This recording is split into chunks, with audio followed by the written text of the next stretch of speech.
చాలా అపురూపమైనది. ముఖ్యంగా ప్రాంతీయ పార్టీకి ఒక గొప్ప మైలురాయి. 25 సంవత్సరాలు ఒక ప్రాంతీయ పార్టీ పూర్తి చేసుకుందంటే ఊరు వాడ కార్యకర్తలు సంబరాలు చేసుకోవాలి, సభలు పెట్టుకోవాలి. ఒక పక్షం రోజులు వాళ్ళు పార్టీ ఎందుకోసం పెట్టిండ్రు, వాళ్ళు చేసిన ధర్నాలు, దీక్షలు, సభలు, పోరాటాలు, అలాగే ప్రభుత్వంలోకి వచ్చిన తర్వాత వాళ్ళు చేసిన గొప్ప పనులు, ఇవన్నీ కూడా గ్రామం క్షేత్రస్థాయిలో సంబరాలు జరుపుకునే ఒక పెద్ద ఉత్సవం.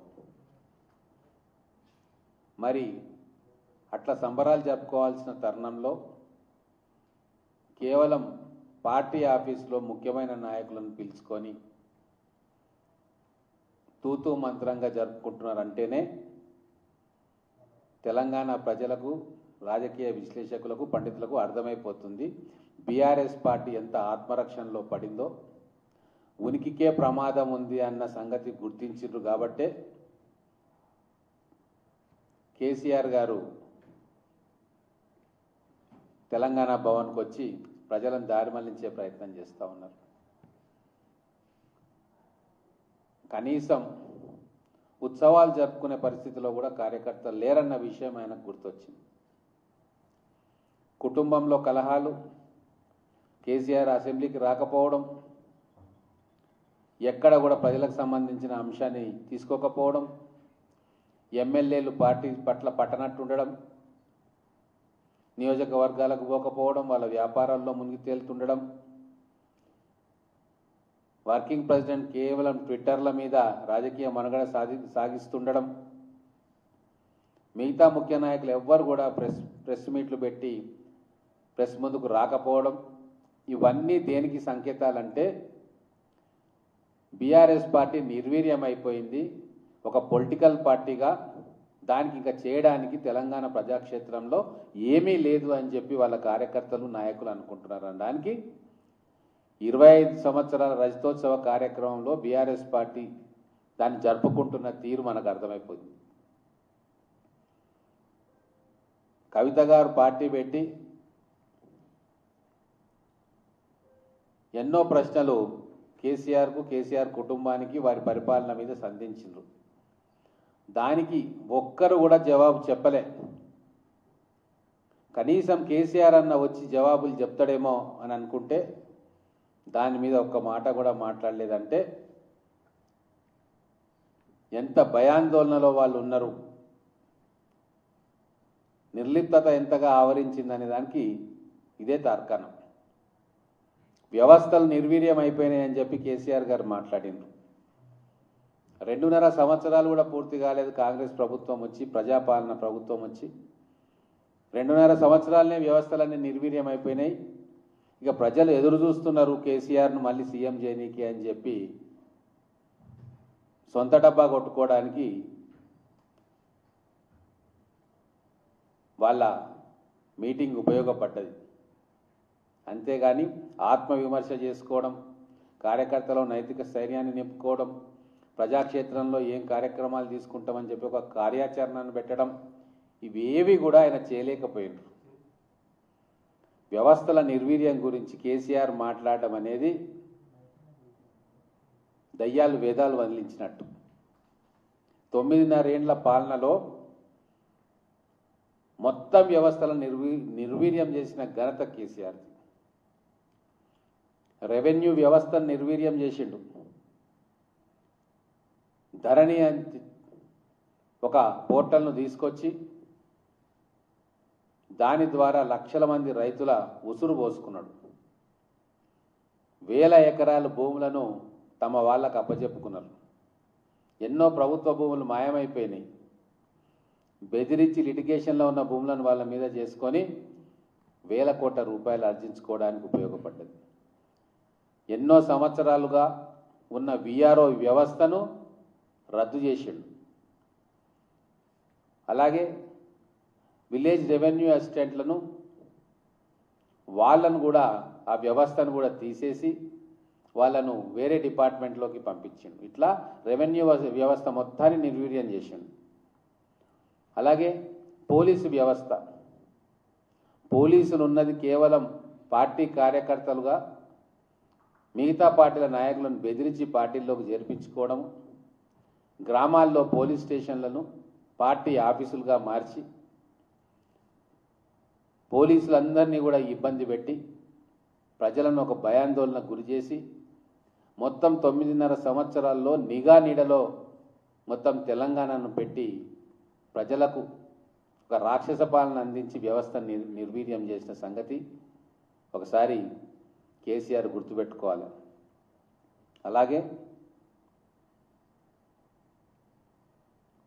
ఉద్యోగస్తులందరికీ కూడా ఏ రోజు కూడా 1వ తారీఖు జీతాలు ఇవ్వలే. 10వ తారీఖు, 20వ తారీఖు, 25వ తారీఖు కూడా జీతాలు వచ్చిన సందర్భం ఉద్యోగ శ్రీశైలం బ్యాక్ వాటర్లో పెట్టి ఇంటర్ స్టేట్ డిస్ప్యూట్ పెట్టి దాన్ని ఒక తాగునీటి ప్రాజెక్టుగా కేంద్రానికి చూపించి మొత్తం ఇరిగేషన్ వ్యవస్థను నిర్వీర్యం చేసినాం. ఉద్యోగాల విషయంలోకి వస్తే 9.5 సంవత్సరాల్లో మీరు ఇచ్చిన ఉద్యోగాలు వేళ్ల మీద లెక్క పెట్టవచ్చు. ఎంప్లాయ్మెంట్ వ్యవస్థను కూడా నిర్వీర్యం చేసి పేపర్ లీకులు, ఆత్మహత్యలు, కాన్ఫిడెన్సే ప్రభుత్వం మీద లేకుండా చేసినాం.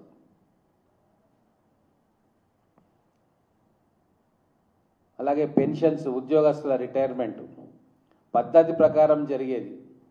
రిటైర్ అయిన ఉద్యోగులకు రిటైర్ అయిన వెంబడే వాళ్ళకు వచ్చే అరియర్స్ కావచ్చు, వాళ్ళు దాచుకున్న డబ్బులు కావచ్చు, అవన్నీ కూడా ఇమ్మీడియట్గా వచ్చే సదుపాయం 2014 దాకా ఉండే.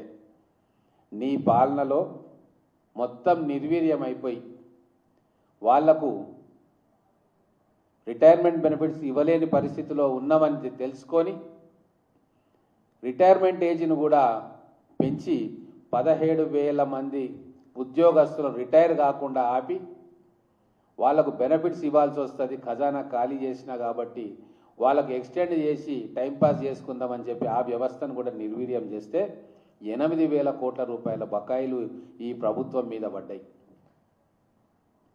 విచ్చలవిడిగా అప్పులు తెచ్చినాం. 6,000 కోట్ల రూపాయలు వడ్డీ కట్టే స్థాయి నుంచి తెలంగాణ రాష్ట్రాన్ని 66,500 రూపాయల దాకా ప్రతి సంవత్సరం చెల్లించే విధంగా కేసీఆర్ పాలన తీసుకొచ్చింది.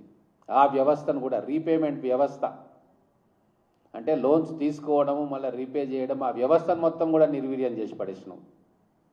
ముఖ్యంగా నిన్నమన్న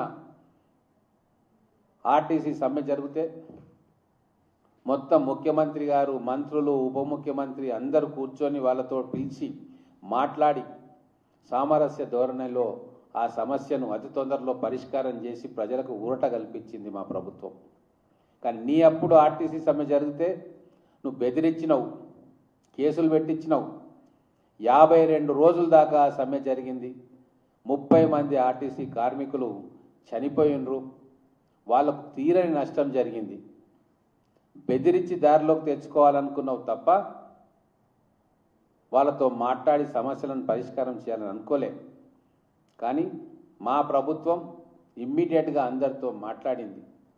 వాళ్ళకు కావాల్సిన డిమాండ్లు అంటే గత బీఆర్ఎస్ పాలనలో దీర్ఘకాలికంగా పెండింగ్లో ఉన్న డిమాండ్లను కూడా పరిష్కారం చేస్తామని చెప్పి వాళ్ళని ఒప్పించి కోట్ల మంది ప్రయాణికులకు ఊరట కల్పించింది ప్రభుత్వం. ఆర్టీసీ మొత్తం నష్టాల్లో ఉండింది మీ హయాంలో. కానీ ఈరోజు ఆర్టీసీకి మళ్ళీ జవసత్వాలు ఇవ్వడానికి ప్రయత్నం చేస్తాం. ఒక చిన్న ఉదాహరణ, మీ వ్యవస్థ, మీ పరిపాలన ఎట్లుందో చెప్పడానికి, మొత్తం మీ 9.5 సంవత్సరాల పాలనలో మీరు కొత్త బస్సులు కొన్నది 2,556. కానీ మా 2.5 సంవత్సరాల పాలనలో 2,815 బస్సులను మేము కొన్నాం. 9.5 సంవత్సరాల పాలనలో మీరు చేయలేని పనిని మేము 2.5 సంవత్సరాలు చేసి దాదాపుగా 4,000 కోట్ల రూపాయలు ఆర్టీసీకి మహాలక్ష్మి పథకం కింద వాళ్ళకి ఇస్తూ ఉన్నాం. ఆర్టీసీ ఎప్పుడు కూడా డబ్బులు వచ్చేటట్టుగా బకాయిలు లేకుండా ఎప్పటికప్పుడు ఇస్తూ ఉన్నాం. వీలైనంత తొందరగా వాళ్ళ బకాయిల నుంచి ఏర్పాటు చేస్తూ ఉన్నాం. మీరు డిపోలు మూసేసిండ్రు, మేము కొత్త డిపోలను నిర్మాణం చేస్తూ ఉన్నాం. విద్య విషయానికి వస్తే 9.5 సంవత్సరాలు విద్యను నిర్వీర్యం చేసిండ్రు. మొత్తం విద్యా వ్యవస్థను నాశనం చేసిండ్రు. మొత్తం అగమ్య గోచరంగా తయారైంది విద్యా వ్యవస్థ. మీరున్న 9.5 కాలంలో ఎన్ని హాస్టల్స్ మీరు కట్టించిండ్రు, సొంత భవనాలు కట్టించిండ్రు. మైనార్టీ రెసిడెన్షియల్ ఇన్స్టిట్యూషన్స్ పెడితే మెజారిటీ వాటి కిరాయి ఇళ్లలో ఉన్నాయి. బీసీ హాస్టల్స్ రెంటెడ్ అకామిడేషన్లో ఉన్నాయి. కేవలం ఆఖరి సంవత్సరంలో మీరు మన ఊరు మనబడి అనే ఒక కార్యక్రమాన్ని తీసుకొచ్చిండ్రు తప్ప విద్యా వ్యవస్థను బాగు చేయాలి, మన పిల్లలకు మంచి విద్యను అందియాలి అని చెప్పి ఈ రోజు కూడా కూర్చొని ముఖ్యమంత్రి గారు రివ్యూ చేయలే. కానీ ఇప్పుడు మన ముఖ్యమంత్రి గారు విద్యామంత్రిగా ఎప్పటికప్పుడు రివ్యూ చేస్తూ ఒక విప్లవాత్మకమైన మార్పులను మన విద్యా వ్యవస్థలో ప్రవేశపెడతా ఉన్నారు. మొన్న ఇంటర్మీడియట్ పరీక్షా ఫలితాలు వస్తే దాంట్లో టాపర్గా నిలిచిన అమ్మాయి చెప్పింది, మాకు రవాణా భారం ఉండింది, ఆ ప్రయాణ ఛార్జీలు లేకుండా ఉన్నందుకు నేను మా ఊరు నుంచి పోయి కాలేజీకి పోయి చదువుకున్నా, ఎటువంటి భారం నాకు లేదు కాబట్టి మేము కష్టపడి చదువుకున్నాము, మాకు స్టేట్ ర్యాంక్ వచ్చింది అని చెప్పింది. అన్వేష ఆమె పేరు నాకు గుర్తున్నంత వరకు. ఇటువంటి అన్వేషలు లక్షల మంది ఈరోజు వాళ్ళ ఇళ్లలో వండుకుంటూ కాలేజీలకు పోయి స్కూళ్ళకు పోయి చదువుకుంటా ఉన్నారు. కొన్ని లక్షల కుటుంబాల ఆశీస్సులు ఇప్పుడు ఈరోజు మా ప్రభుత్వం మీద ఉన్నాయి.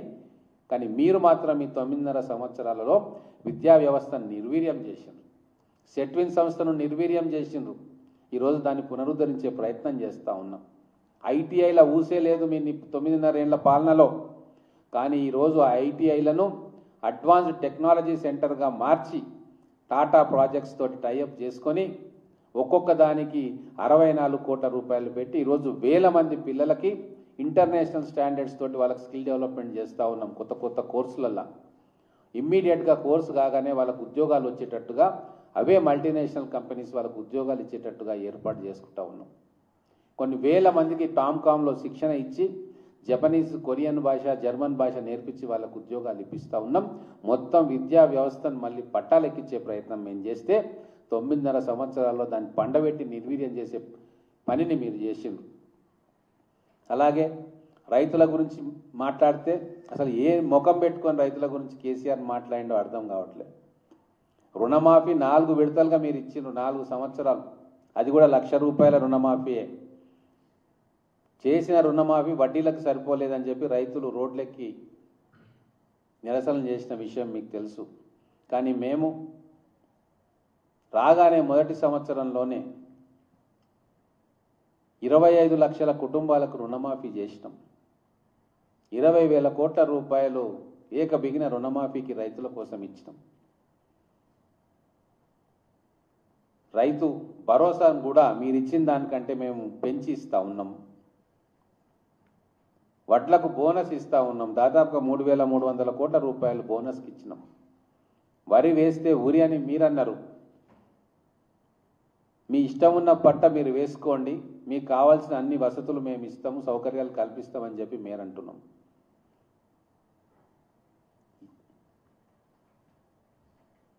అలాగే స్వేచ్ఛ, మీ 9.5 సంవత్సరాల్లో ఎంతమంది మీద అక్రమ కేసులు పెట్టిండ్రు. ప్రజాస్వామ్య వ్యవస్థని ఉక్కు పాదాల కింద నలిపే ప్రయత్నం చేసిండ్రు. ప్రగతి భవన్ గడిలకు ఇనుప కంచెలు వేసిండ్రు ఎవరు లోపలికి రాకుండా. ముఖ్యమంత్రిగా మీరు ఎవరికి అందుబాటులో లేకుండే మంత్రులు కూడా బయటికి పర్మిషన్ లేకుంటే గేటు బయట నుంచే బయటికి పంపించిన ఘనమైన చరిత్ర మీది. కానీ ఈరోజు మా ముఖ్యమంత్రి గారు ఎల్లవేళలా అందుబాటులో ఉంటా ఉన్నారు. క్యాంప్ ఆఫీస్లో కావచ్చు, రెసిడెన్స్లో కావచ్చు, సెక్రటేరియట్లో కావచ్చు, ఎమ్మెల్యేలకు, మంత్రులకు అందరికీ అందుబాటులో ఉంటూ ప్రతిరోజు ఏదో ఒక సమీక్ష, ఏదో ఒక రివ్యూ, ఏదో ఒక కార్యక్రమం చేస్తూ ఒక ఆదర్శవంతమైన పాలనను అందిస్తూ ఉంటే కొంపలు మునిగిపోయినట్టు 2.5 సంవత్సరాల్లోనే మీ కుటుంబం కకావికలమైపోయింది, విచ్ఛిన్నమైపోతుంది. ప్రజల్లో పరపతి తగ్గుతుంది కాబట్టి బయటికి వచ్చి కాంగ్రెస్ ప్రభుత్వం మీద అబండాలు వేయాలని చెప్పి మీరు చేసిన వెకిలి ప్రయత్నం ఈరోజు హాస్యాస్పదంగా మారింది, మీ పరిణితిని ప్రశ్నిస్తూ ఉంది. తెలంగాణ ప్రజలే కాదు, సొంత కూతురే కేసీఆర్కు రాజకీయ పరిణితి లేదు అని చెప్పి అనిపించుకునే స్థాయిలో మీ ప్రవర్తన ఉన్నది. అధికారంలో మీరు చేసిన తప్పులను ఎత్తి చూపుతూ ప్రతిపక్ష పాత్ర కూడా మీరు సరిగ్గా చేయలేదు అని చెప్పి మీ సొంత కూతురే అన్న తర్వాత ఎందుకు తెలంగాణ ప్రజలు మళ్ళా మీకు ఓటేస్తారు? 2.5 సంవత్సరాల్లో మీరు చేసిన అఘాయిత్యాలు, ఆర్థిక విధ్వంసాన్ని, మీరు ఏ వ్యవస్థలను నిర్వీర్యం చేసినరో, కుప్ప కూల్చినరో వాటిని ఒక్కొక్కటిగా పట్టాల మీదకి ఎక్కిస్తూ ఉన్నాం. అందుకు మళ్ళా తెలంగాణ ప్రజల చీకటి రాజ్యం రావాలని చెప్పి మీకు ఓటేస్తారా? ఎట్టి పరిస్థితుల్లో తెలంగాణ ప్రజలు మళ్ళీ ఒకసారి బీఆర్ఎస్ పార్టీకి ఓటేసే అవకాశమే లేదు. అది కేసీఆర్కు తెలుసు కాబట్టే ఇంట్లో ఉన్నాడు. కేసీఆర్కు మళ్ళా దిగిపోయిన తర్వాత ఎక్కే అవకాశం తెలంగాణ ప్రజలు ఇయ్యరని చెప్పి సంపూర్ణంగా నమ్ముతున్నాడు కాబట్టి ఫామ్ హౌస్లో పడుకున్నాడు. నిజంగా మళ్ళీ వస్తాన్న ఆశ కేసీఆర్కు ఉంటే అసెంబ్లీకి వచ్చేవాడు, ప్రభుత్వం మీద పోరాటం చేసేవాడు, ప్రజల్లోకి వెళ్ళేవాడు, క్యాడర్ను సమాయత్తం చేసేవాడు. కానీ అవేమీ చేయలేదు అంటే ఆయన చాలా స్పష్టంగా అర్థమైపోయింది, మళ్ళా ప్రజలు నా వైపు రారు, అవకాశం కోసం చూసి అప్పుడు మనం బయటికి వెళ్దామన్న ఆలోచన తప్ప ప్రజల కోసం ప్రతిపక్ష నాయకుని పాత్రను నేను పోషించాలన్న ఆలోచన ఆయనకు ఏ రోజు లేదు, రాదు. అధికారం కోసం బయటికి రావాలనుకుంటాడు తప్ప ప్రజల కోసం బయటికి వద్దాం, ప్రజల పక్షాన్ని నిలబడదామన్న ఆలోచన ఆయనకు ఉన్నట్టుగా ఈ 2.5 సంవత్సరాల ఆయన ప్రవర్తన మాకు అనిపించట్లే. కుటుంబ కలహాలు రోడ్డు మీద పడ్డాయి, కుటుంబం విచ్ఛిన్నమైంది, పదవుల పంపకాలు, ఆస్తుల పంపకాల్లో గొడవలు మొదలై అది పార్టీ విచ్ఛిన్నానికి దారితీస్తూ ఉంది. అందుకే ముసుగు తీసి గేట్లు తెరిచి కేసీఆర్ బయటికి వచ్చిండు. తెలంగాణ ప్రజలు అన్నిటినీ కూడా చాలా జాగ్రత్తగా గమనిస్తూ ఉన్నారు. ఈరోజు భారతీయ జనతా పార్టీ బీఆర్ఎస్ ఒక కూటమిగా మారబోతున్నారన్న విషయం ప్రతి ఒక్కరికి కూడా అర్థమవుతూ ఉంది. పార్లమెంట్ ఎన్నికల్లో ఎట్లయితే ఓటు ట్రాన్స్ఫర్ చేసుకున్నారో రేపు అసెంబ్లీలో కూడా అదే పరిస్థితి కలిసి ఎన్నికల్లో పోవాలన్న నిర్ణయం జరిగింది. కాబట్టే సిబిఐకి అన్ని ఆధారాలతోటి మేము రిపోర్ట్లు పంపించినా ఒక్క అంగుళం కూడా సిబిఐ అధికారులు ముందుకు కదలలేదంటే ఖచ్చితంగా క్విడ్ ప్రోకోనే ఇది, దీంట్లో అనుమానమే లేదు. వామపక్ష భావాలు, ప్రగతిశీల శక్తులు, రాజ్యాంగాన్ని కాపాడాలనుకునే శక్తులు, ఎస్సీ ఎస్టీ బీసీ మైనార్టీలకు సంబంధించిన వ్యక్తులతోటి కాంగ్రెస్ పార్టీ కలిసి పోరాటం చేయాలని చెప్పి, కలిసి నడవాలని చెప్పి అనుకుంటే మతతత్వవాదులు, దేశాన్ని విచ్ఛిన్నం చేసే వాళ్ళు, కులాల మధ్య మతాల మధ్య చిచ్చు పెట్టే వాళ్ళతోటి కలిసి నడవాలని చెప్పి బీఆర్ఎస్ పార్టీ అనుకుంటుంది. కాబట్టే గీత చాలా క్లియర్గా గీయబడ్డది. తెలంగాణ ప్రజలకు కూడా అర్థమవుతూ ఉంది. బీఆర్ఎస్ బీజేపీ కూటమి ఒకవైపు, కాంగ్రెస్ కూటమి ఒకవైపు, ప్రజల పక్షాన నిలబడే కూటమిగా కాంగ్రెస్ కూటమిని ప్రజలు ఆదరించాలి, ఆదరిస్తారు అన్న నమ్మకం మాకుంది.